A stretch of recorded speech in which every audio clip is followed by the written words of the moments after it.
episode of Web3 Deep Dive Podcast. I'm your host, Rachel Wolfson, and I've got Cami again in the studio with me. So she's joining us today and making her big appearance on the podcast.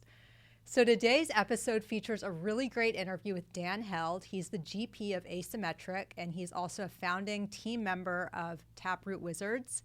This is a really great interview where we talk all about Bitcoin security, Taproot Wizards. I mean, just basically everything about Bitcoin that you can imagine. Dan is such an expert and he's so knowledgeable. So we go through all of that in this interview, and I'm just super excited for you guys to watch it. Okay, before getting started with today's episode, I also want to take the time to thank Kwai Network for letting us film today's interview in this beautiful podcast studio here in Austin, Texas. I'm so grateful that we can film here and do interviews in person, so big shout out to Kwai, and thank you again.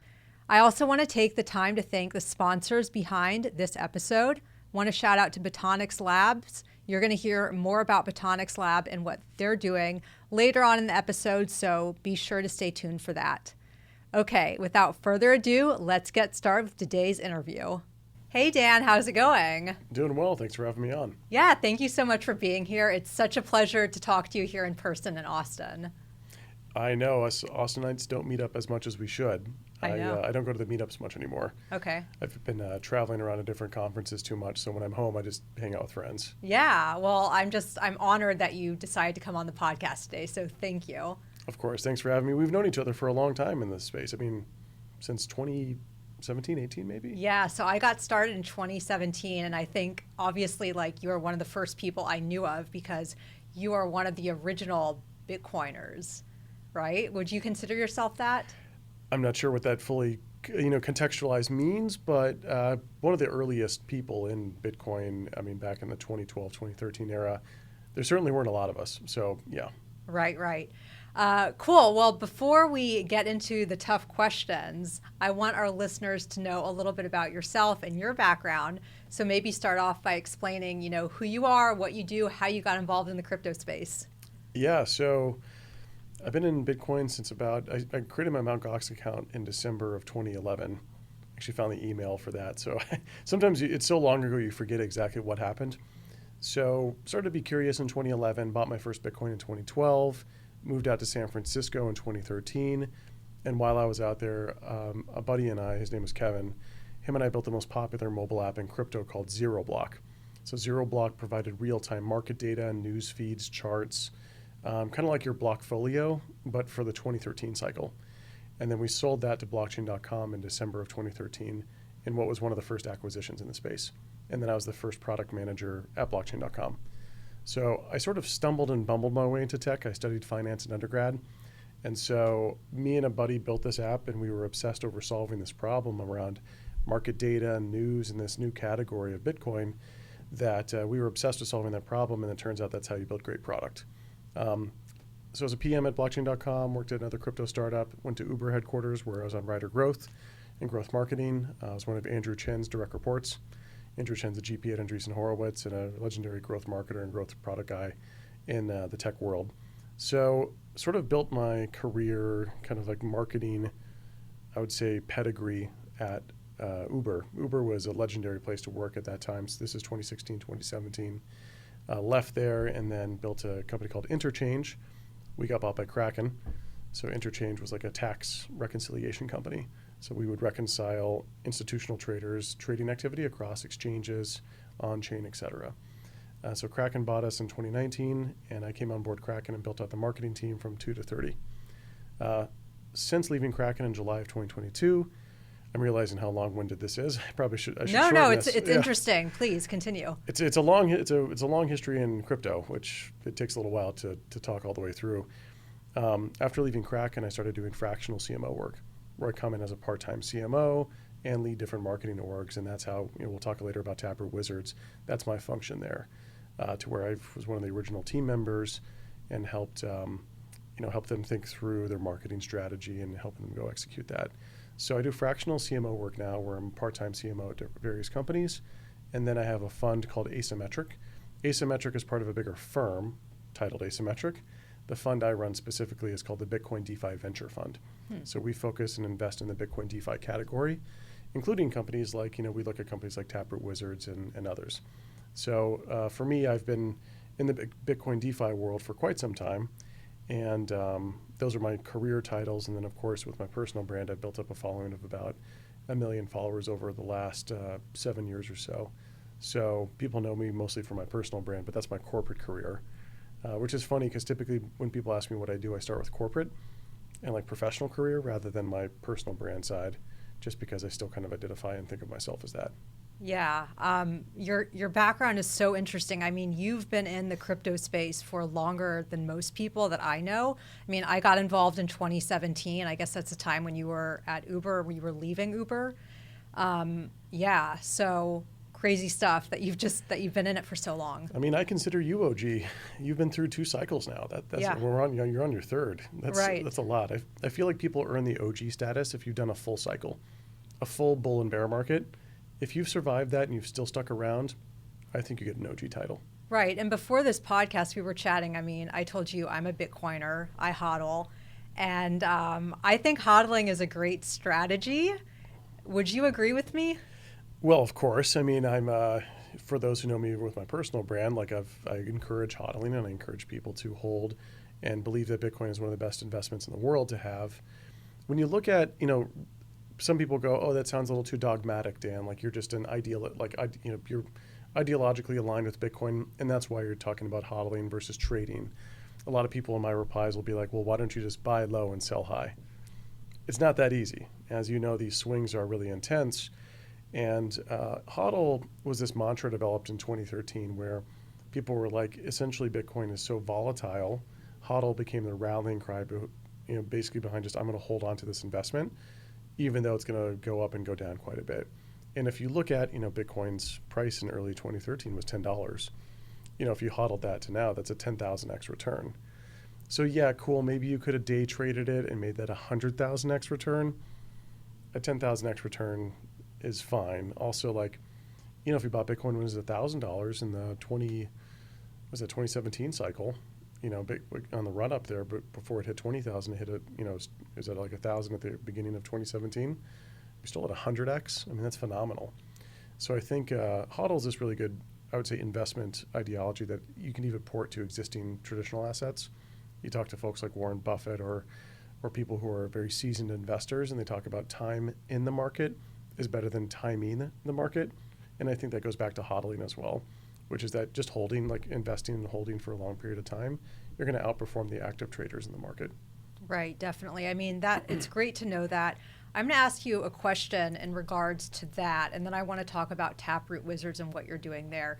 But when it comes to hodling, and I want to get your thoughts on this. So I've heard that some people would say Satoshi's original vision for Bitcoin was payments and transactions. So what are your thoughts on that versus hodling? Because for me, and I'm sure for you, I don't want to sell my Bitcoin. To think about selling my Bitcoin gives me anxiety. So what is this with this original way that Bitcoin was supposed to be used? That's a great question. Yes, so a lot of people will grossly misinterpret Satoshi's writings and use that to champion a perspective. So for example, people will quote his white paper. In the white paper, there's not a 21 million hard cap.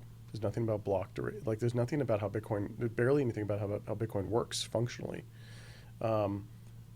People who singularly focus on the white paper and never look at any of his other writings, hundreds of pages worth of other writing, would be completely dishonest. It's like looking at the Bible and pulling out one chapter and being like, cool, that's the Bible right there, or whatever religious book you'd like to choose. So you'd have to look at the entirety of his work if you want to start from an ethically principled perspective of choosing to go, this is Satoshi's vision. And if you do that, Satoshi references Bitcoin as a precious metal multiple times, even talks about how pure speculation over its underlying value may singularly push it forward with adoption, that just speculation alone. He even encourages things like micropayments, which very quickly people realize were possible on Bitcoin. Satoshi was very permissive. He was like, this is a permissionless protocol. Try it out. If you want to pay for coffee with it, cool. If you want to store value in it, great. I mean, if you look at Bitcoin's value props, it's a monetary policy that's extremely credible. It's censorship resistant. So if you want to buy something illegal or buy something that's forbidden, it's a great way to do that. And then also it's really hard to seize. So it's like a Swiss bank account in your pocket. So when you look at the payments narrative and they go, well, Satoshi meant it this way, one, that's not true. Satoshi references Bitcoin in a variety of different ways of its functionality. And then you also look at, well, what do people want to use Bitcoin for? And people don't want to use it for payments. They want to hodl and store value in it. And that's a great thing. I mean, do we want to disrupt Visa and MasterCard? Or do we want to disrupt central banking and governments? Yeah, I think we know what the more important problem to tackle is. What's funny is Bitcoin will solve the payments problem, but at a much later date. People must first hold Bitcoin before they want to spend it. They have the chicken and egg reverse there, where it's like, well, you should spend it because Bitcoin offers, you won't be censored. I'm like, well, people don't really have that problem right now, and also they first have to want and know Bitcoin. If you're like, just use Bitcoin because it's censorship resistant, sort of misses the point of selling Bitcoin to people or selling the vision or the utility of it. Right, yeah. We'll go back to that. Those were really interesting thoughts, but I want to shift gears a little bit because you are one of the original founding members of Taproot Wizards. So what is Taproot Wizards? Yeah, I'm not one of the co-founders, but I'm one of the original team members. Team members. Yeah, team members, yeah.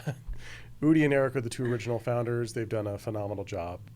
Wizards are one of the most iconic NFT brands in the crypto space. So, yeah, I'll give you a little bit of history of how I got involved there. Udi and Eric have been in the crypto world for quite some time. They've done a variety of different things. They felt compelled to change the culture of Bitcoin core development, where they wanted to encourage and foster a culture of making Bitcoin magical again and building on Bitcoin.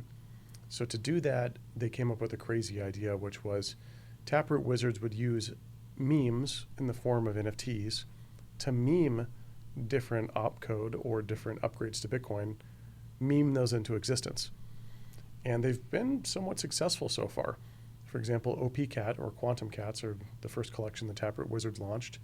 That one pushed and promoted the OPCat soft fork proposal, which would be to add OPCat back into Bitcoin. Satoshi originally had OPCat in Bitcoin, but removed it in the earlier days because he wasn't sure how it would work with the protocol, like if there was some sort of weird potential issue with it, which later on we'd find there's not.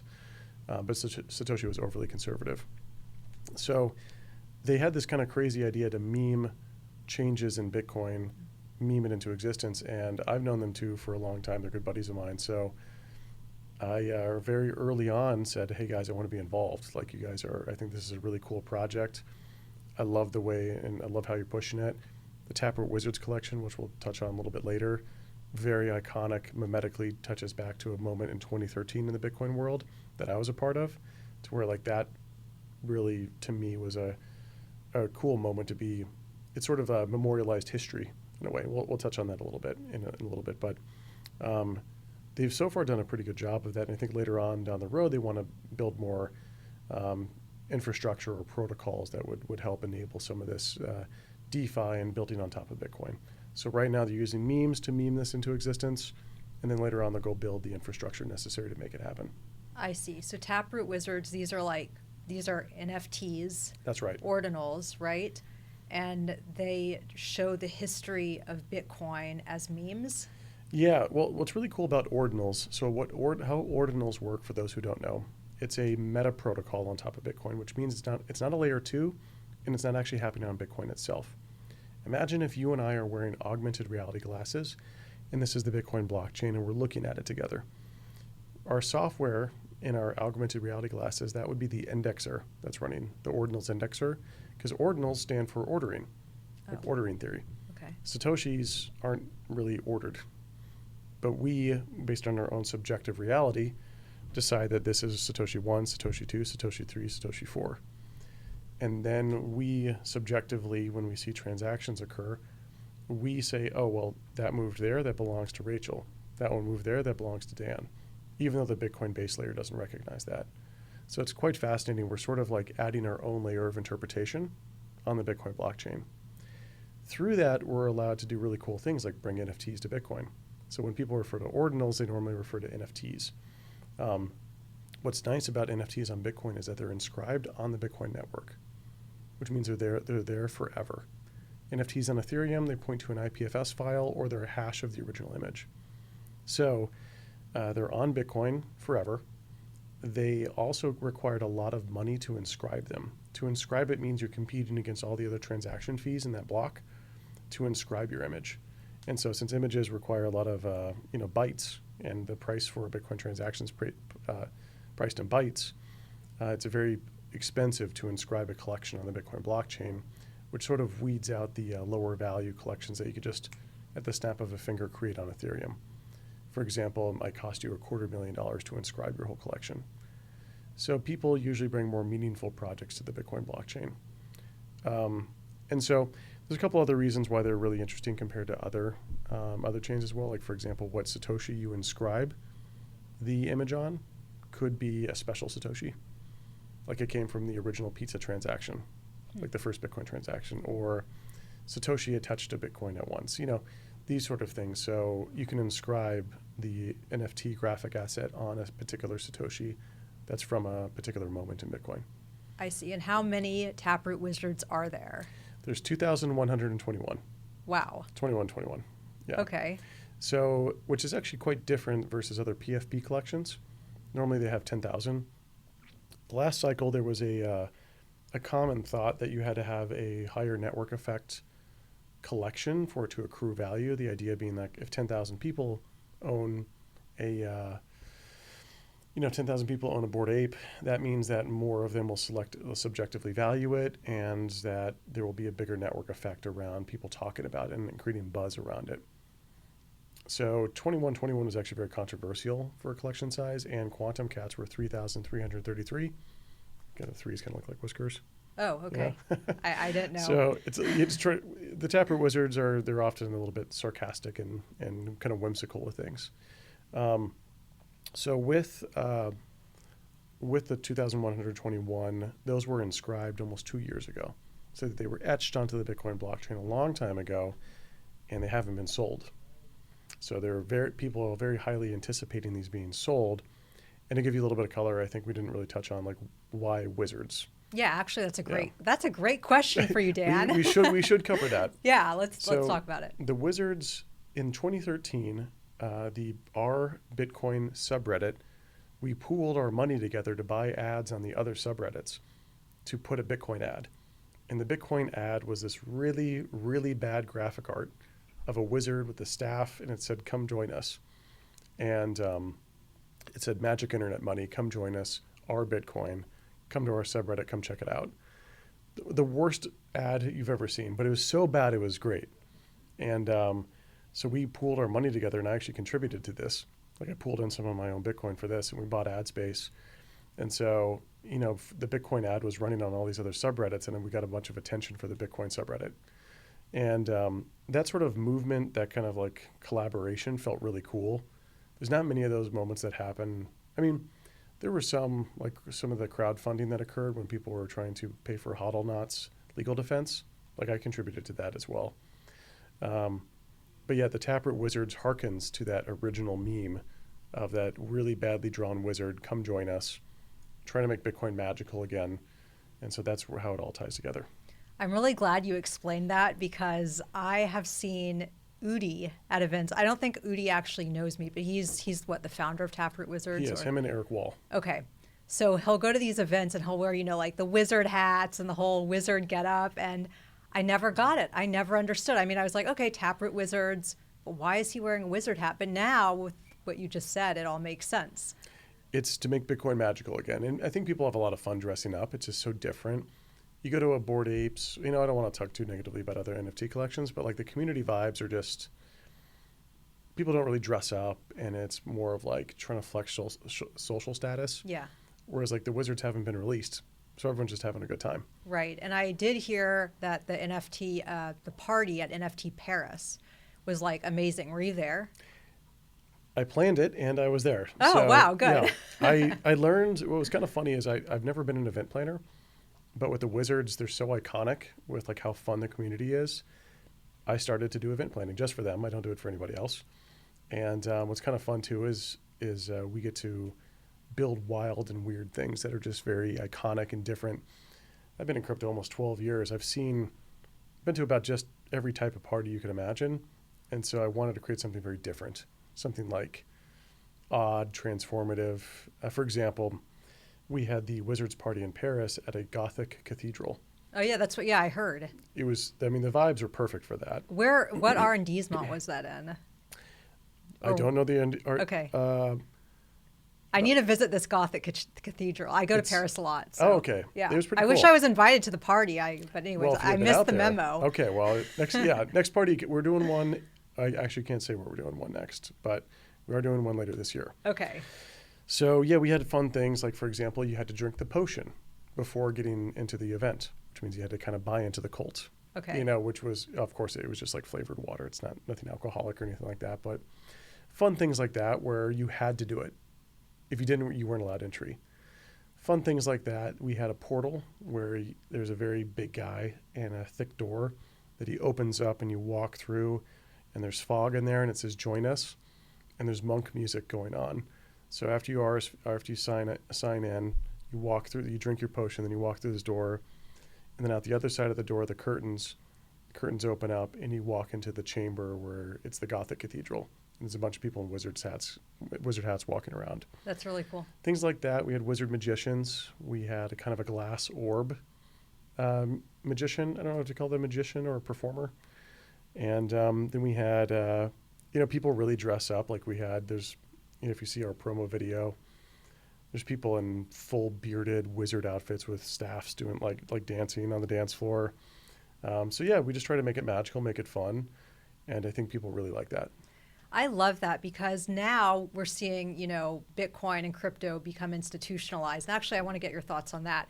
But when you go to a lot of these events now, and I mean, I remember in 2017 when I was it was me and Laura Shen. We were like the two women journalists at all these events. But now you go to these events and people, sometimes they're dressed in suit and ties, and you don't see a lot of the same, at least with the Bitcoin events. You see people really dressed properly versus like sometimes you go to the Ethereum events and people are kind of like sweatshirts and a little bit more fun. And so I love that Taproot Wizards kind of adds that fun element to Bitcoin, which I think we've forgotten about. Totally. I mean, back in the earliest eras, like 2012, 2013, we didn't take ourselves seriously. I mean, we were magic internet money. We were a joke. Like Bitcoin was perceived, like I'd go on dates and girls were like, so what do you do for work? And I'm like, oh, I've got an app that's in the Bitcoin space. And like, so do you sell drugs or something? And I'm like, no. Bitcoin, it was a very unsavory thing. In Silicon Valley, it was not cool to be in Bitcoin at all in 2013. It was considered very dirty. Almost no A players worked in crypto in 2013. I mean, remember Brian and Fred from like Coinbase founders? They weren't prestigious at all. Brian was a mediocre engineer from Airbnb, like pretty early in his career. And Fred was a fucking analyst. Like he had just been an analyst at Goldman, and Brian brought Fred in because he thought that like the word Goldman looked good on the pitch deck. Like Brian didn't have any experience in tech. So basically 13 was it was whoever showed up to the ball game to play.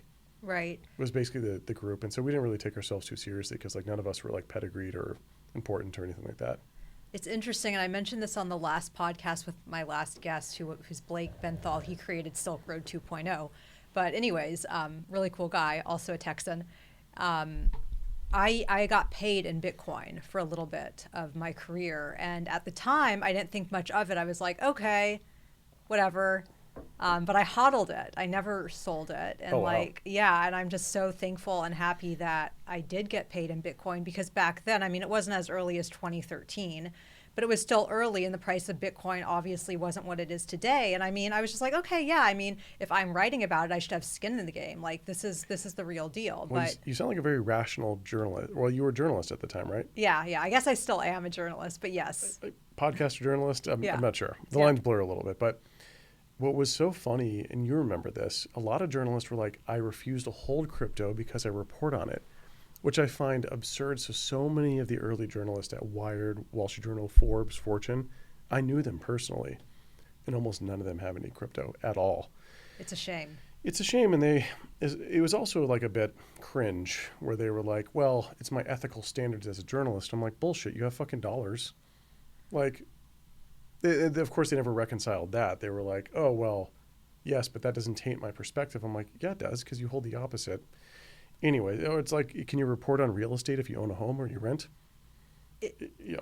Right. I mean, I get what you're saying. I was lucky enough to be like I mean, I was at Forbes and I was at HuffPost, but then I was at Cointelegraph and now I'm at Crypto News.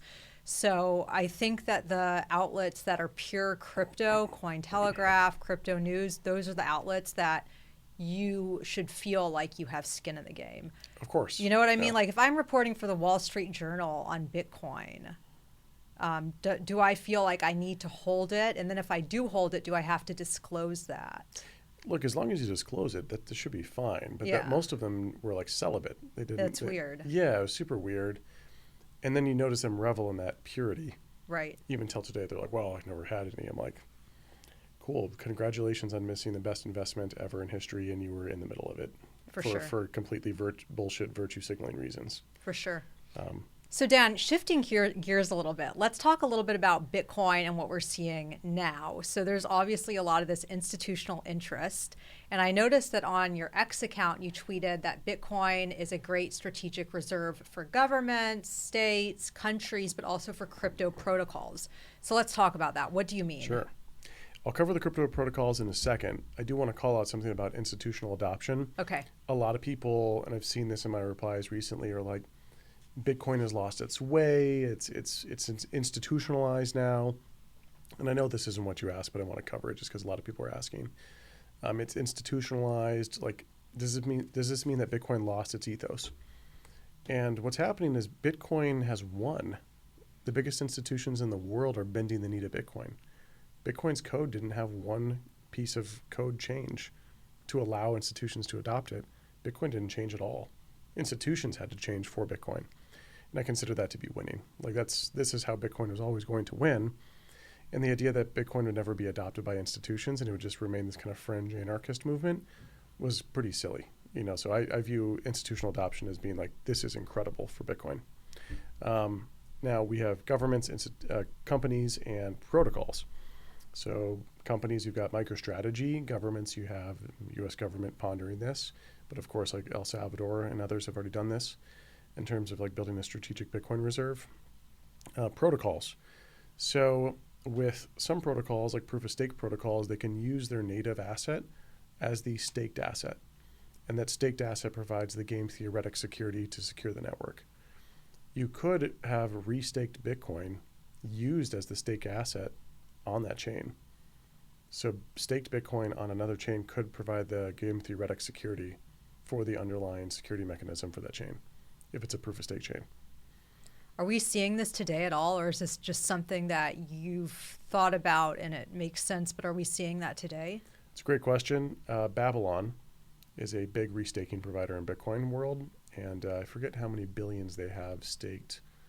It's in the billions of TVL staked. They just went into mainnet here a little bit ago, so it's just now happening. Okay, cool. Let's talk about Bitcoin DeFi, and because now that you're talking about staking and all of that. So, What does Bitcoin DeFi mean, and why are we seeing it kind of emerge now? I guess like last year now. Great question. I've been looking at Bitcoin DeFi for quite some time now. When I left Kraken in July of 2022, TechCrunch wrote up my departure. You probably know Jacqueline. Yeah, I do. Awesome. Yeah. She's great. So she wrote up my departure, and I lay out my thesis for Bitcoin DeFi today. So that was almost 3 years ago. And it's a pretty crystal clear synthesis of what we're seeing now, which is that Bitcoin isn't just the biggest blockchain in terms of total market capitalization. It's bigger than everything else combined. If you were to unlock DeFi or unlock that Bitcoin that's just being hodled, and people could restake it, people could lend it, borrow against it in a semi-trustless manner, then that would be one of the greatest economic activities ever to occur in crypto. So like, just imagine a very small fraction of Bitcoin is used in DeFi. That small fraction could be larger than the entire DeFi ecosystem on Ethereum or Solana. And I hypothesized if that could happen for any reason at all, any sort of technological advance or with existing tech, that this would be the biggest opportunity ever to exist in crypto. January 2023, we saw that happen with ordinals. Ordinals allowed for other tokens on Bitcoin, BRC20 tokens and runes, and then you have ordinal NFTs. So those are like truly native digital assets that are on the Bitcoin blockchain. Like I said, it's more of like we observe it and assign that second layer or that meta protocol on top. We saw people choose to speculate in those crypto assets, those Bitcoin assets, and we saw that sort of DeFi economy emerge. And that was like an early glimmer that this could be on the right trajectory. And then in early 2024, the Bitcoin L2 narratives really started to become popular. And that's right around when we started the Asymmetric's Bitcoin DeFi venture fund, myself and Joe McCann. With the Bitcoin DeFi venture fund, we invest in Bitcoin L2s, meta protocols, dApps, and staking providers. So looking across that, we had this sort of blossoming Bitcoin DeFi fundraising ecosystem. A lot of L2s came into effect in that time. Right now, most of the Bitcoin L2s are kind of like how Polygon started, a federated model. But we believe that's okay because the market is okay with federated models. We don't believe game theoretically long-term that's ideal, but versus letting perfect be the enemy of good, we think it's a great start for now. And with things like OPCat, we could have trustless bridging to Bitcoin L2s, which would make the connection of Bitcoin L1 to Bitcoin L2s much stronger. So right now, Bitcoin L2s are a little bit limited. We think the main value for them in terms of execution will be in go-to-market via marketing rather than technological advancements because there's not a lot. The design surface area for Bitcoin is pretty limited. But we do believe OPCat, CTV, and other Bitcoin software proposals have a very high chance of having consensus, basically coming to a consensus amongst market participants to where these could be implemented, I would say, in the next year or two. If that happens, Bitcoin DeFi activities kind of explode. So our portcos are well positioned for that event happening, but even if that doesn't happen, they can still go execute. But yeah, we're starting to see activity happen on these L2s, restaking providers like Babylon. We're investors in Bob, Mezzo, BitLayer. Those are big Bitcoin L2s. We're also investors in meta protocols like Arch, and a few others. So for us, we're really excited to see, we don't know how exactly what emergent phenomenon will happen. Will it be Bitcoin meta protocols that really get a ton of activity, or will it be Bitcoin L2s? We think it'll be a combination of go-to-market strategy plus a little bit of tech plus seeing how the crypto economic activities balance out based on Bitcoin's transaction fees. Ethereum, Bitcoin base layers will become prohibitively expensive over time just due to demand and a limited block space.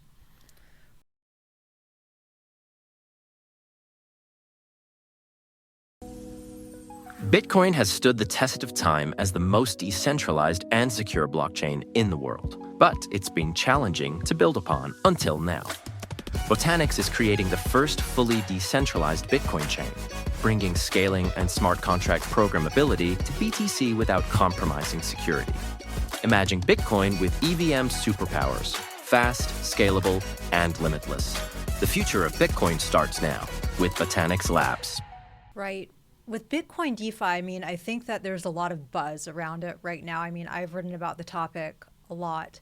But when do you think we're really going to see it take off? In a few years when, things are a little bit more implemented and make more sense, technologically? So I would say we're going to see probably an early glimmer this summer. There's a lot of Bitcoin L2 token generation events occurring. You'll see a lot of that capital recycled back into getting different dApps built on these L2s. And then you'll start to see those activities start to occur in a way that's really easy for consumers to go use. They've been building, some of these L2s have been building for years. So I think they'll be ready by this summer to where I think we could see a 2025 Bitcoin DeFi summer where I don't think it's fully baked and ready, but it's ready enough to support a huge amount of DeFi activity. Okay, interesting. I can't wait to see how that unfolds. Just random question. Do you care at all about the price of Bitcoin? Okay, so for me as a hodler, I actually don't look at the price every day. I'm just okay, whatever.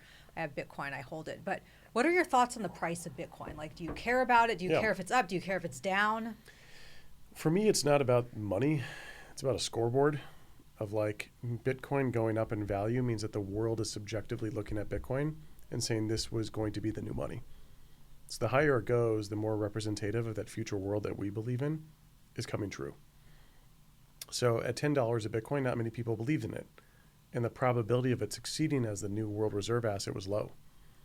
At 100,000, that probability is much higher, much, much higher. And at 500,000 and 1 million, that number represents how much Bitcoin's price is reflective of it actually becoming successful. So for me, it's a scoreboard of not value, but of Bitcoin winning and becoming a new money. Yeah, definitely. I mean, I guess also with the new Trump administration, that's obviously been really good for Bitcoin and crypto in general. So yeah, it's exciting. Like the times that we live in now are really exciting. I'm sure for you as well, coming from like the beginning to now. Well, it feels great that we're not enemies, like that we're not considered enemies of the state.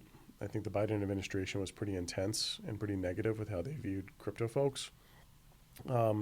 Again, this is what winning looks like. Bitcoin's code didn't change. They're bending the knee for us. We're seeing the president of the United States openly talk positively about Bitcoin, whereas before almost every single politician was shitting on Bitcoin as like a money laundering drug scheme. So I think we've never been in a better spot for Bitcoin politically. Institutionalization of like market infrastructure is phenomenal. There's so many different exchange venues, and they're so much more secure and robust than they used to be. People forget when Mt. Gox went down. That was 95% of trading volume. I mean, that was fucking dismal. We weren't sure if it was going to come back. I mean, it wasn't obvious if Bitcoin was going to come back. We thought, what if it took 10 years? The cycles hadn't been developed at that point. Like there really wasn't this whole like cycle idea. It was sort of like, well, that was cool. Bitcoin went to $1,200, but maybe it takes another 10 years to get there. How did it come back actually? Like after, so that's like before my time. Mt. Gox is before my time. So what happened? Like how did it come back? Yeah, so you had on the back side of the bull run, which culminated in the end of 2013, you had Mt. Gox collapse in early 2014, which was extremely negative. That continued, the price continued to decline over time. So from 1,200 down to 200, or like 170-ish, which I have a tweet from the very bottom of the market saying hodl at the very, very bottom, because it was pretty fucking dismal, like about as bad as you can get. There was no money in the space at all. I mean, there wasn't one job at any crypto company. I mean, there's only maybe 100 people that worked in the category. It was very dismal. We weren't sure if it was going to come back or how long it would take. And honestly, there wasn't a catalyst at the bottom. Just enough people believed in it that eventually there's more bidders than sellers, and the price went back up. And then because there was some interesting catalyst in the 13 cycle around like, I think it was not Greece, but there was rumors that some countries, people were using Bitcoin as an alternative money. I forget, not Crete, I forget what it was, but it was back in 2013. There was some of those rumors. Some people thought that Silk Road was a good advertisement for Bitcoin, which is what's funny about that, because a lot of the payments narrative people will be like, well, Bitcoin wouldn't have succeeded without Silk Road, because Silk Road showed how Bitcoin could be used for payments. And I was like, well, yeah, for payments that could be censored, it's great, not for a coffee payment. And then also I was like, well, last time I checked, Silk Road got shut down in October, I think October 2013, and the bull run happened in November. So all of that activity stopped, and then Bitcoin 10x'd and the user adoption 10x'd after the number one payments use case collapsed. So there's not much evidence that like payments actually drove Bitcoin adoption. I'm getting a little sidetracked here. So saying, for me, like the 14, 15, 16 was really negative. That's why I went over to Uber. There wasn't a lot to do in the Bitcoin. There wasn't any jobs in the space. The startup I was at failed. It's called ChangeTip. We were trying to do micropayments over social media using Bitcoin. And so we failed. And Uber was one of the hottest new tech companies up and coming. So wanted to build out process and learn about marketing and product at scale from the best in the world. And that's what I found there. It was pretty funny in 2017, at the end of 2017, I created Interchange, but I was still at Uber while kind of conceptualizing the idea. And 2017 was the bull run that went up to about $20,000. And when you walked around the Uber open office, almost every computer screen open was open at Coinbase. Wow. Everyone was trading inside the headquarters. That's crazy. Yeah. Yeah, I mean, it's just interesting. Like you've always been a believer. Even you were at Uber, but you still had this like belief in Bitcoin. Well, there's a Bitcoin chat room at Uber, and anyone from that era will know that I was in it and pretty active. And I was like the Bitcoin guy at Uber. Speaking of Uber, have you tried these Waymos yet? I actually have not done a Waymo. I was on the beta test Oh, you for were? Waymo, so I've taken about 50. Oh, okay. Yeah. Do you prefer them over Uber? Yeah, pretty awesome. Okay. Yeah. I'm gonna try them. Yeah, I definitely recommend it. I get free Waymos. Wow. So I've been riding around free Waymos. It's a fun party trick too. That's so cool. For friends, also Yeah. for dates. Yeah. Where I'm like, hey, do you want to go to the next bar? And I got a ride. It's an autonomous car, and everyone's like, oh my god, I've never been in one. Nice. It's pretty cool. I love the experience. I think Google did a great job on that. It's a little funny. It won't pick you up and drop you off at the exact spot you want to. It's like maybe 50 feet away.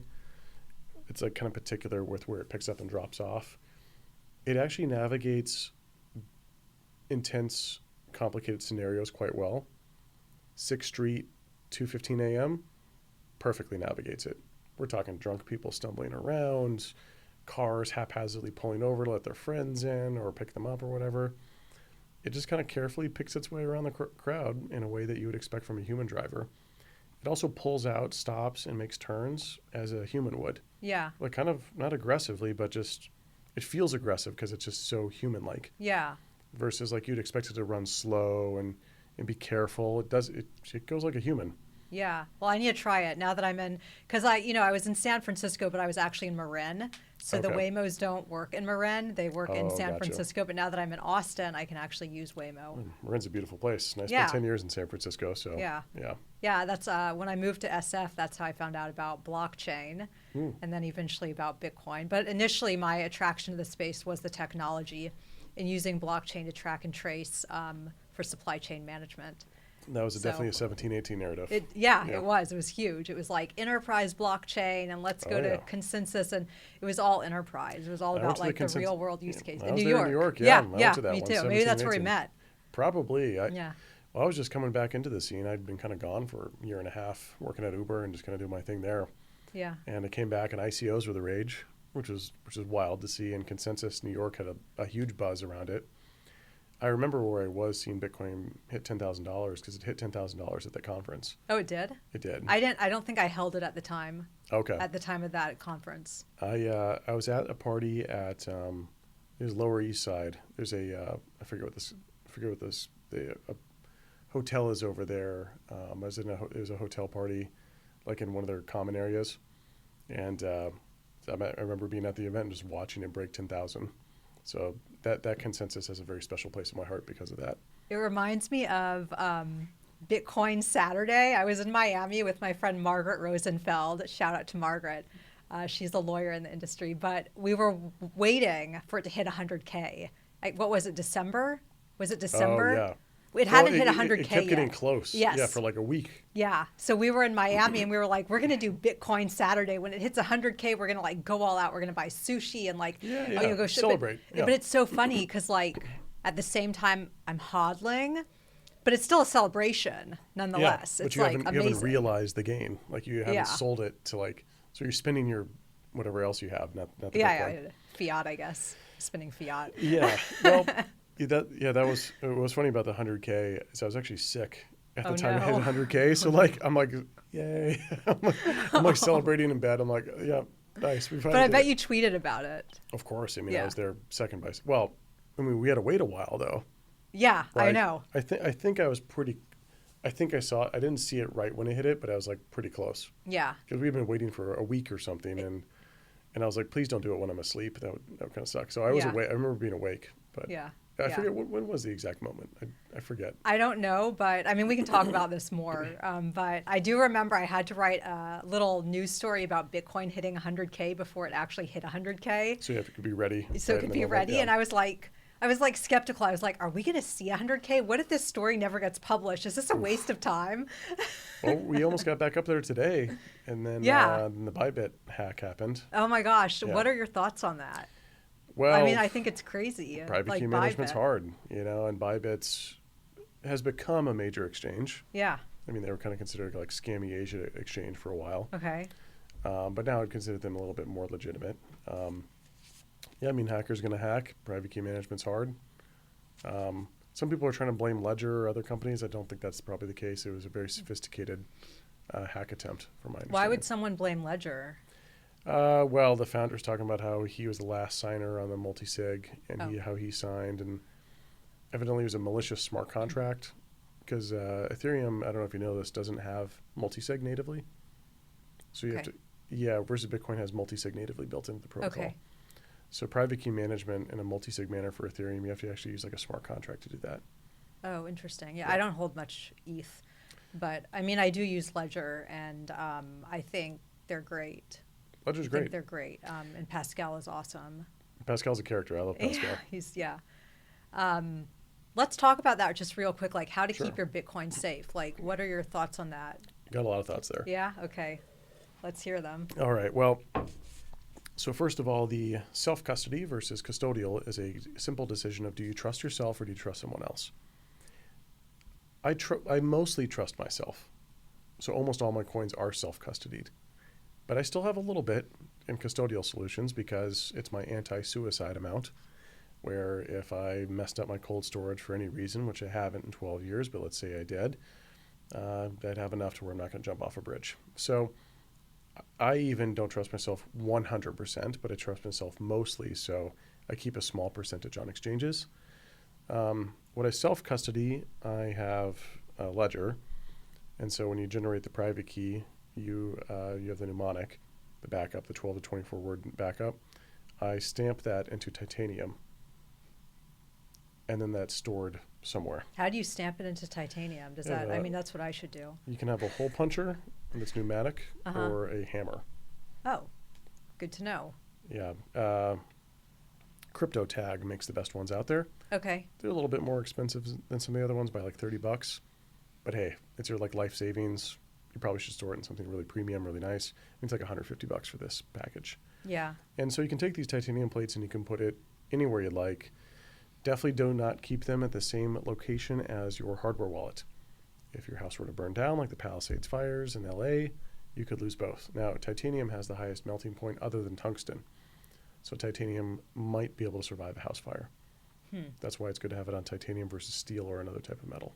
Okay. Tungsten would be most ideal, but most people use the titanium plates. I don't like the other type of metal solutions. Some of them are letters. If that were to get broken or twisted, those letters could get jumbled, which would then scramble your backup. When you stamp it in, unless something sands off that surface, it won't erase that data. Like it can be bent and shot, and you could even shoot it, which Jameson Lopp has stress tests. If you're looking at which one to buy, go to Jameson Lopp's website where he stress tests all of them. Puts them in fire, puts them like in a furnace, takes them out, puts them in water, cools them down, sees if he can still read the information. So CryptoTag got A's across the board there. Got it. So just so our listeners understand, if you have a ledger and you have your crypto on the ledger and there's a fire, for instance, and you lose the ledger, but you have that, the 12 to 24 the backup. Backup, yeah. So you don't actually need the ledger to access your Bitcoin as long as you have the backup. But how would that work? Like to contact Ledger and tell them, or? What's tricky about the backup is that if someone finds your backup, they can take all your money, right? So your ledger, you got to enter a PIN to access it. The backup is, it's the backup. If you haven't scrambled it or created a code with it, it's the raw. With that backup, people can that's basically your private key. So, if your ledger was destroyed, you would go recover your backup, and then plug those words into a new ledger. You never want to just have one fail state. You want to have like a backup. Okay. But you never keep the backup at your home, because if you did, if there's a disaster, earthquake, fire, whatever, you could lose it all in one go.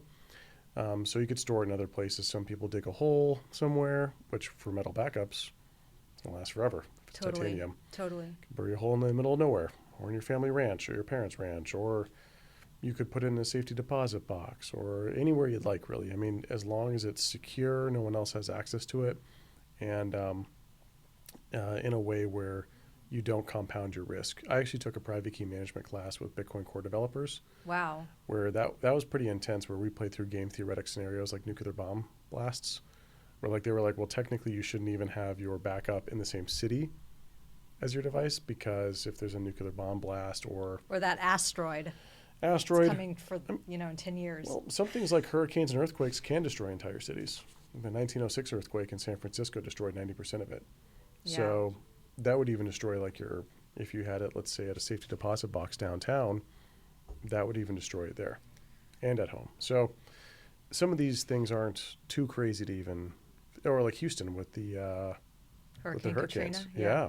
I mean, that was pretty devastating. Was that Houston Hurricane Katrina, or was that was Louisiana? Yeah, sorry. But what was the one in they had a Houston? recent one. Yeah, there was one.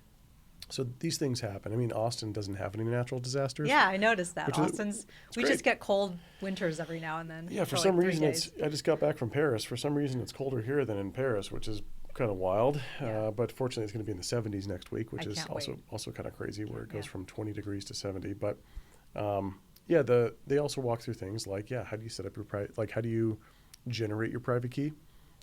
Basically I don't want to get too deep into this because it's a little bit too advanced, but randomness is a very hard thing to do. And when you generate a private key, the process of generating it, having a random number generator or having some sort of randomness or entropy introduced while the private key is generated will generate a truly random private key. If you don't, then the private key, the generation process, if it's formulaic, then someone could generate millions of private keys and then try to generate your specific one. Mm-hmm. Like, for example, if the random number generator just always spit out 2, then everyone would have the same private key. They would always generate, basically you want to have as much randomness as possible. So some people recommend throwing dice and other mechanisms to generate more entropy when generating a private key. Yeah. We should do a follow-up on that, because I've got a ton of questions about Bitcoin and security and about Ledger and, all of that. I should even have Pascal on the show, actually. But yeah, there's a lot of ground to cover there. There's also recent kidnappings, and one of the Ledger founders actually got his finger chopped off.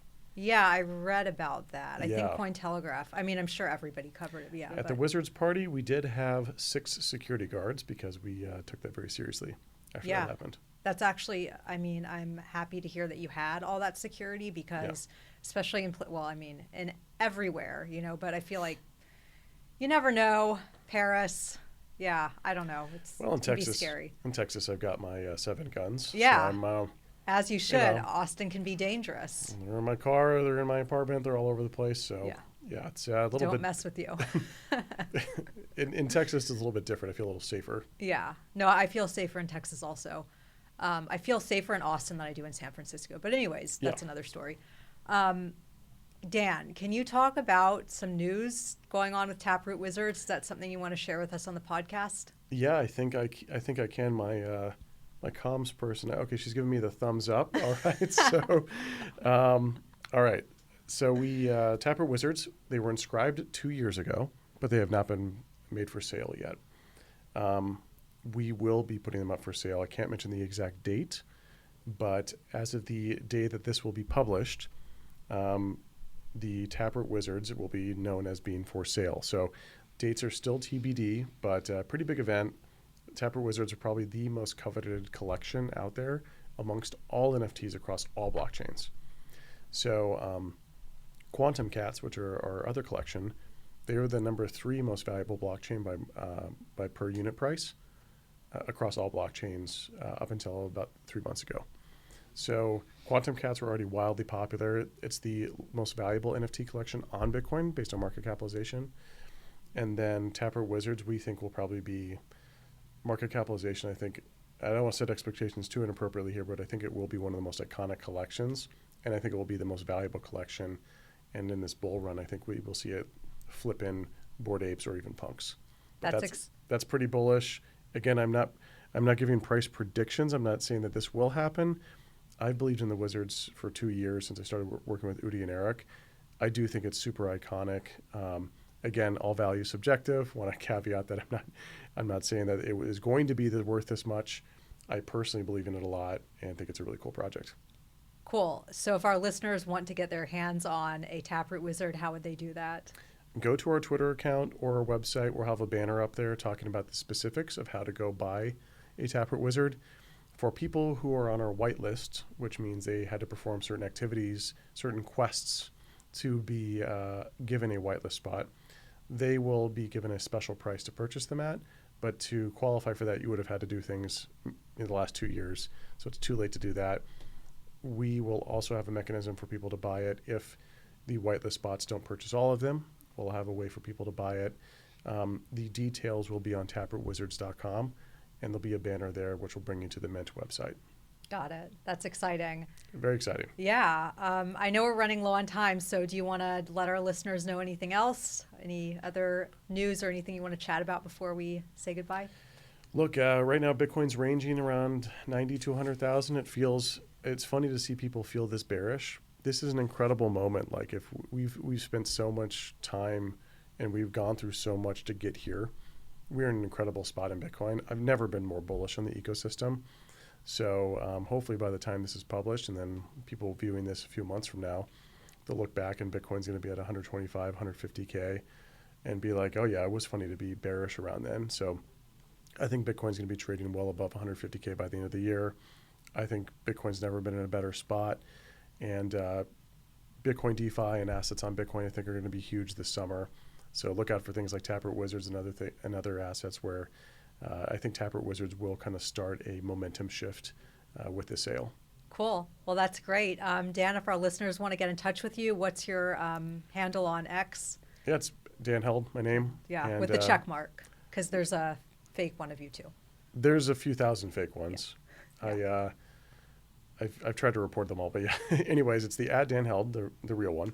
And then on web, it's just danheld.com. Cool. So danheld.com, you'll find my email and also my different social profiles for like YouTube, LinkedIn, Twitter, etc. Awesome. Well, Dan, it's been a pleasure. Thank you so much. Thanks for having me, Rachel. Thanks. Appreciate it. Special thanks to 4 Labs Digital for producing Web3 Deep Dive podcast. I'd also like to thank the sponsors behind Web3 Deep Dive. You can click the links in the show notes to learn more about each of the Web3 initiatives from these sponsors. Finally, thanks to the listeners for tuning in. Please be sure to subscribe, like, and share.